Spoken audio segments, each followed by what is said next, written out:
First of all, the first question I wanted to ask, it sounds like a really simple one, but really, why do we play games? If you look at a game as a utility, as an asset, that obviously you play games to have fun and you spend your time. So the thing you put in is your time, and you get fun out of it. You spend a good time.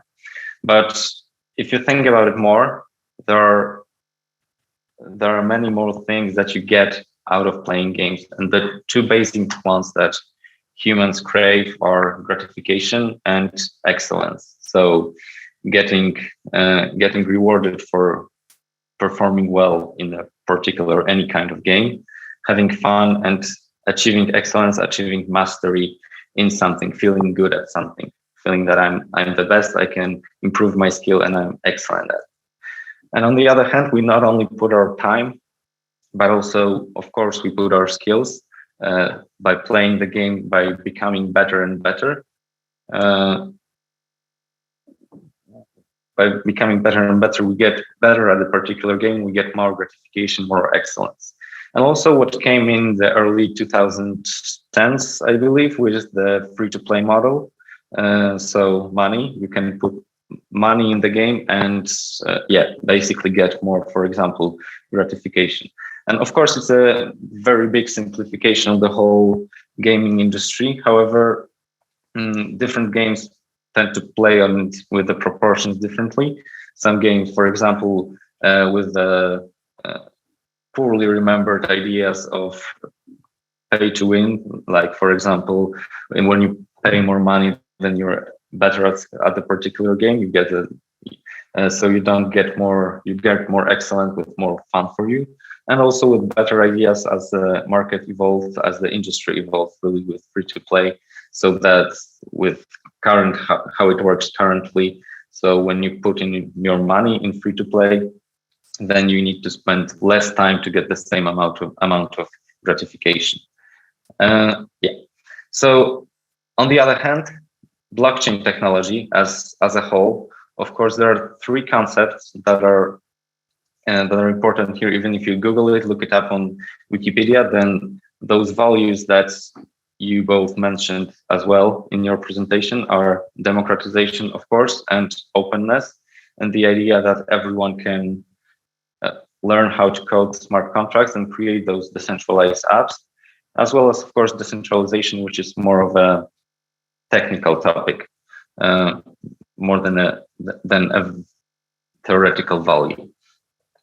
And so with those two worlds of course, gaming, which is an established market, an old market, video gaming, and crypto, in this intersection lies this new business model as well as player model, which is of course play to earn. And at the most basic level, play to earn, what does it say to players is that a part of having fun, having gratification for your game, and getting mastery at something, you can also make money or make some other assets, like for example NFTs. You can earn by playing your game, by playing some game.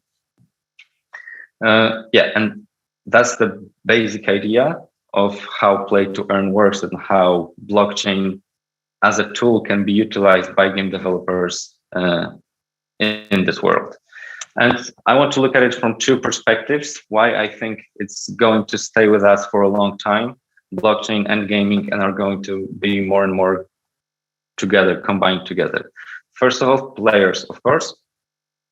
So at the very basic level, if I can play the same kind of game, but a part of having fun and achieving gratification for my time spent in it, I can also earn some money. Then basically the response will be, if the game is the same, the response should be, why not? I want to earn some money. But of course there are obstacles, and that's greatly oversimplified, because the games would need to be similar or the same, and that would need to be the only difference. So of course we need the market for players, market of players, player base to grow in the crypto world. And right now, as you previously mentioned as well, the barrier of entry is quite high. But as it's going to get easier, as technology grows, as it's easier to get your own wallet and engage with play to earn games, then there is no reason, as the stigma also fades down, then there is no reason not to jump in. And with this model of getting something out of the game, for example, earning some, collecting items in a game which are NFTs, and I can then resell. It brings me back to the time when I was able to play a game, like you mentioned, a disc, and then sell it on, not online, sell it on the market, for example.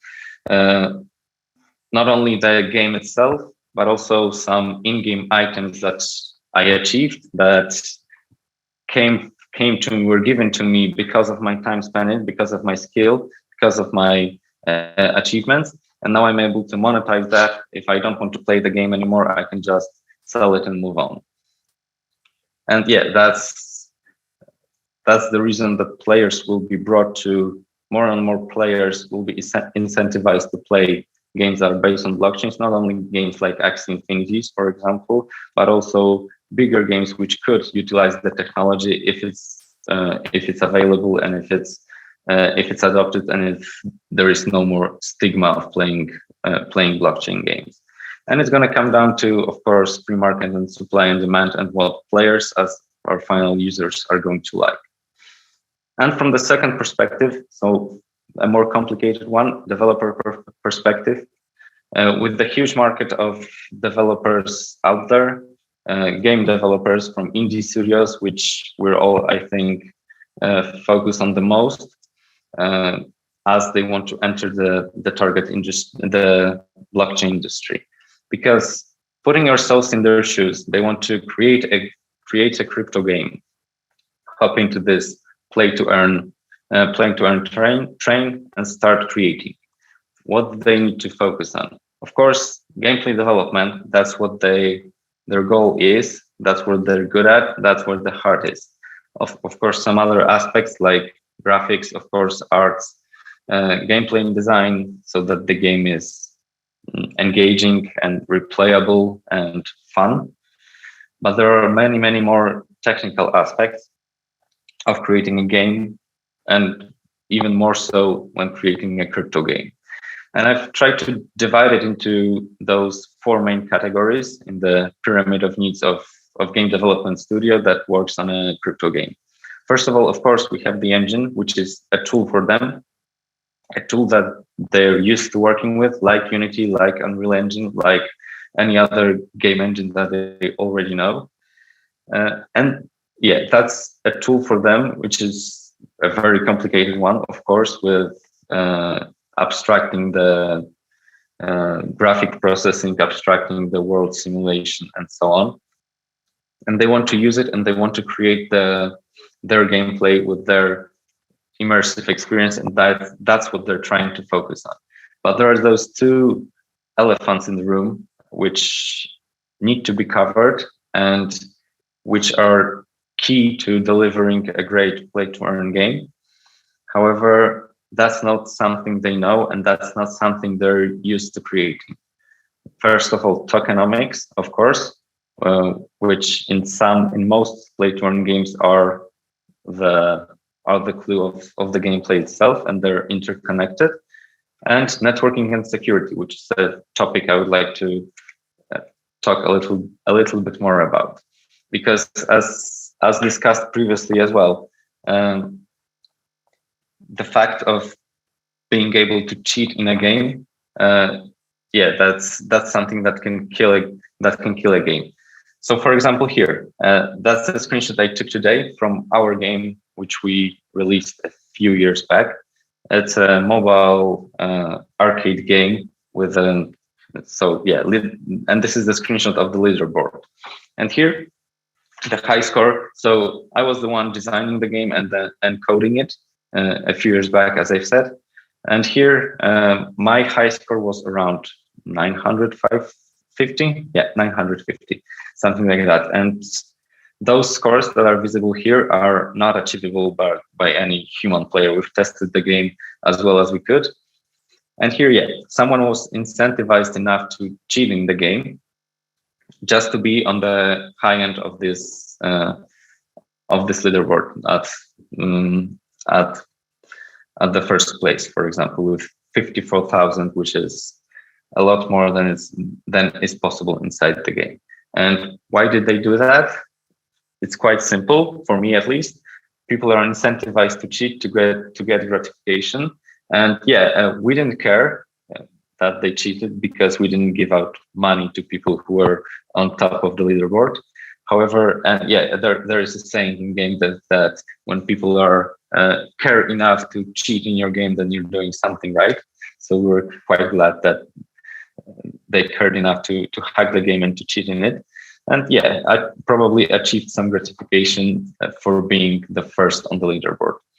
However, if you add that play to earn component to the game to so that people earn money by being the first, but so the incentive to cheating is going to be huge, not only in leaderboard arcade games, but also, of course, in multiplayer. So that you need to create the same. My point is that you need to create the same sort of security that esports need to create their tournaments and their fair gameplay. Because if you deliver a gameplay where you're not able to tell who shot first, as in this example, then people are going to find it and are going to cheat. And the most scary thing is that in the current market of play to earn, games are being created in which this is what it looks like sometimes when one player, regardless of whether it's talking directly to the contract or to some backend, but if the game is only simulated on the device itself, then it's going to be like, I won, nope, I won. And we as developers have no clue what to do in that case. So really, I cannot stress this enough, because in the crypto world, with when people are going to win some cryptocurrency, then finding exploits, they will look for them, and finding exploits and delivering a game that has exploits will be equivalent to finding a button in your banking app that gives you $3. And if those dollars are indistinguishable from real, not counterfeit money, then yeah, the value of your coin is going to decrease tremendously, and your game could be basically dead. And how do you do it? Well, as you've seen, there are some ways, of course.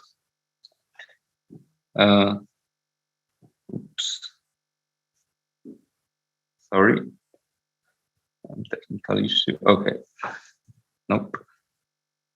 The chat covered my screen. Sorry. Yeah.